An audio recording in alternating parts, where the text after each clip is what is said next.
पढ़ाई के लिए क्यों मोटिवेशन चाहिए? सोचो, आप एक गाड़ी को स्टार्ट कर रहे हैं तो शुरू में आपको किक मारना पड़ेगा या सेल्फ, तभी गाड़ी चालू होगी। और एक बार गाड़ी चालू हो जाए तो वो कंटिन्यूअसली चलती है। दोस्तों, यही है मोटिवेशन, जो शुरू में किसी काम को स्टार्ट करता है और बाद में आपका डिसिप्लिन उसको आगे बढ़ाता रहता है। बात यहाँ हो रही है पढ़ाई के लिए मोटिवेशन कैसे लाएं। पढ़ाई करना आज के जमाने में ऐसा है जो दुनिया का सबसे कठिन काम है और शायद सबसे आसान भी। पढ़ने का मन क्यों नहीं करता? सबसे इंपॉर्टेंट बात यही है, क्योंकि जब तक मन नहीं करेगा पढ़ाई होगी नहीं। सबसे सिंपल बात है, क्योंकि उसके साथ आपका कोई गोल, कोई अचीवमेंट या कोई खुशी नहीं जुड़ी है, इसलिए पढ़ने का मन नहीं करता।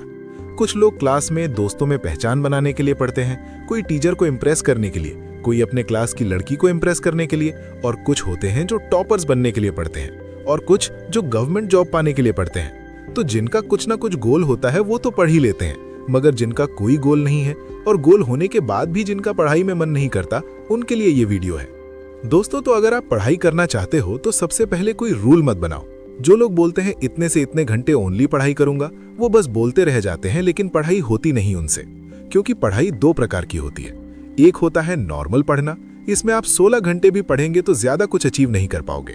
और एक होता है अच्छे से पढ़ना, इसमें आप 2 घंटे भी ध्यान से पढ़ लो तो आप इतना अचीव कर सकते हो जितना 16 घंटे में नहीं। क्योंकि पढ़ाई एक ऐसी चीज है, उसके लिए ध्यान जरूरी होता है, और ध्यान जब आता है जब उस काम में मन हो। अगर ध्यान नहीं होगा तो पढ़ाई अच्छे से नहीं होगी। तो आपको एक काम करना होगा, आपको सिर्फ पढ़ाई करना है। तो जरूरी नहीं है कि आप सीधे बुक लेकर याद करने बैठ जाओ, नहीं, आपको शुरुआत में सिर्फ ये करना होगा, जो भी आपका मन करे बस वो करो। जैसे याद करने की जरूरत नहीं है, सिर्फ क्वेश्चन पढ़ो, सिर्फ हेडिंग पढ़ लो, या सबसे आसान काम, सिर्फ अपना होमवर्क करो, लिखने की आदत डालो। कम से कम आप थोड़ा पढ़ाई से जुड़े तो रहोगे। धीरे से एक क्वेश्चन आंसर याद करने की कोशिश करो, ज्यादा नहीं।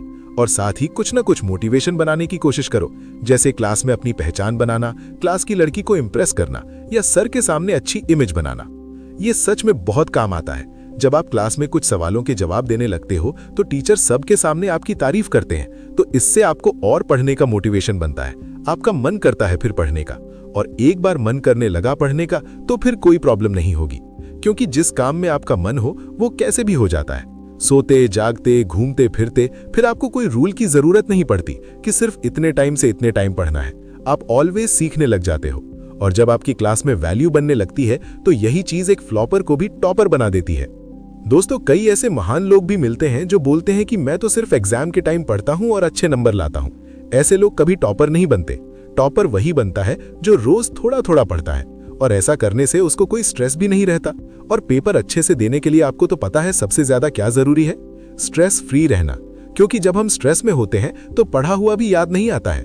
दोस्तों, एक बात मैं पूरे बिलीव के साथ कहना चाहूंगा, कभी भी रट्टा मार के नहीं पढ़ना, क्योंकि रटा हुआ कुछ दिन में भूल जाते हैं, लेकिन समझ के पढ़ना हमेशा याद रहता है। जो लोग रटकर याद करते हैं उनको आगे चलकर बहुत परेशानी होती है, क्योंकि दिमाग हमेशा एक जैसा नहीं रहता, और आगे चलकर किताबें और सिलेबस का साइज बढ़ जाता है।